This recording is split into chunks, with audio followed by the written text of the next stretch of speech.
Na leo asubuhi tumeanza kwa kusikiliza mapingamizi au uamuzi mdogo wa Mahakama Kuu.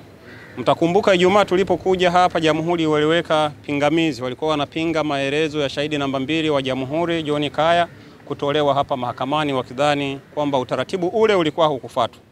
Kwa hiyo Ijumaa walitoa hoja, na mnakumbuka kwamba Mahakama Kuu hii iliahirisha ikasema itatoa leo uamuzi mdogo.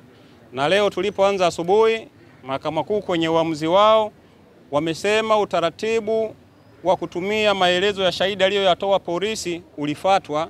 Na hiyo Mahakama Kuu leo ikakubali kwamba maelezo ya bwana Kaya ambayo aliandika polisi yapokelewe mahakamani ili kumwezesha mshtakiwa kuweza kufanya ulinganifu, tunasema kucontradict maelezo aliyoyatoa polisi na ushahidi wake ambao aliutoa tarehe 9 hapa mahakamani.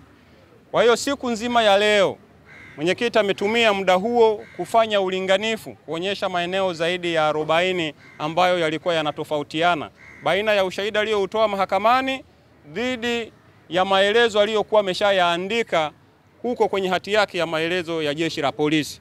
Kazi hiyo imefanyika vizuri sana. Lakini mambo mawili au matatu ambayo yanafurahisha zaidi. Shahidi mwenyewe anakiri kwa mdomo wake kwamba hakupeleleza kitu kinachoitwa ushahidi, na yeye hajui kama mwenyekiti anashtakiwa kwa makosa ya ugaidi au ya uhaini ambayo yako hapa. Kwa hiyo shahidi mwenyewe amesema. Hilo ni jambo la kwanza.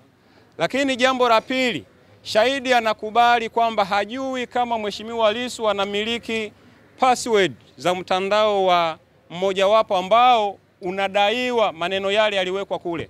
Sasa shahidi alisema ili uweze kuwa au kumiliki akaunti yoyote kwenye mitandao ya kijamii, lazima uwe una uwezo wa kuwa na nywila wanaita password ili uweze kuupload at least hizo content. Sasa shahidi mwenyewe anakubali kwamba hana uhakika, hajui kwanza kama Mheshimiwa Lissu ni mmiliki wa huo mtandao. Jambo la kwanza, hajui kama Mheshimiwa Lissu ni mwandishi wa habari, kwa maana ya kwamba alienda kucollect zile taarifa.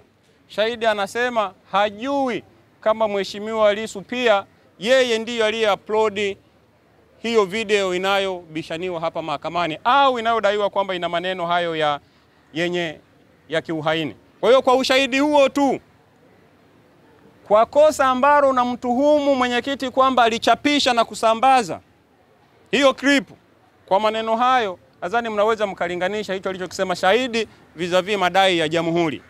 Sasa leo hatujamalizana naye au mwenyekiti hajamalizana na shahidi huyo. Imefika saa 11 na kwa sababu kesho ni tarehe 14 ni siku ya kumbukumbu ya baba wa taifa, mahakama haiwezi kaendelea kesho kwa sababu kwa sheria za nchi hii kesho ni siku ya mapumziko na ni sherehe, tumezoea kuita hivyo. Kwa hiyo tutaendelea kesho kutwa. Mheshimiwa Lissu ataendelea na maswali ya dodoso dhidi ya shahidi namba 2 wa Jamhuri, Inspector John Kaya, ambaye atapaswa kufika hapa tena kuendelea na kikango chake. Sisi wanasheria tunasema kikangoni. Ataendelea kukaa pale kikangoni siku ya Jumatano mpaka mheshimiwa mwenyekiti atakapohitimisha au atakapokamilisha maswali yake ya dodoso. Sasa nje ya update hiyo ya kilichotokea leo mahakamani, nina jambo dogo tu la nyongeza. Na hili linahusu madai yetu ya siku zote ya kukamatwa kwa viongozi wetu maeneo mbalimbali. Mara ya mwisho tulipokuja hapa nilizungumza kukamatwa kwa makamu mwenyekiti wa kanda ya Victoria ambaye alipewa kesi ya armed robbery baada ya kudaiwa alikuwa anashusha mabango ya wagombea.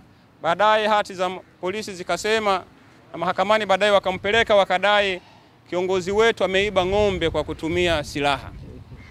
Leo viongozi wengine pia akiwemo katibu wa mkoa wa Kagera pamoja na katibu na mwenyekiti wa jimbo nao wanadaiwa wameitwa jeshi la polisi. Na kwa taarifa zetu sisi zinasema wao polisi kule wanadai ni maelekezo ya kutoka huko juu. Sasa wito wetu kutoka huko juu yanakotoka hayo maelekezo. Jeshi la polisi lipo kwa mujibu wa sheria ya polisi pamoja na wasaidizi, the police force and auxiliary. Jeshi la polisi linaongozwa pia kwa miongozo mingine ikiwemo Police General Order. Tunawaomba na kuwasihi kwenye kipindi hiki jeshi la polisi kuhakikisha wanafuata sheria kama ilivyo, kanuni na miongozo mbalimbali ili kuepusha taharuki zisizokuwa na maana yoyote. Kama mtu ana matatizo na makosa yake, basi aitwe, ahojiwe na achukuliwe sheria kwa mujibu wa utaratibu uliopo. Tusiviziane, wasikamatwe katika namna ambayo inaacha taharuki. Jana mwenyekiti wa mkoa wa Kagera Chief Karumna alikamatwa nyumbani kwake na maaskari wa jeshi la polisi, tena wengi kweli kweli, katika namna ambayo sasa tulikuwa tunajiuliza, watu waliokuwepo wanashangaa ni nini kinatokea. Sasa polisi, kama mtu ana makosa, mtu amekuwa naibu meya, amekuwa meya, huyo unamuita tu, tuna shida na wewe, tafadhali kesho fika posti la jeshi la polisi hapa, tuna mambo ya kuzungumza. Anakuja, mnazungumza, kama jambo linapaswa kupewa dhamana mnampa dhamana, anakwenda nyumbani. Kama jambo sio la dhamana, basi mnafuata utaratibu mwingine.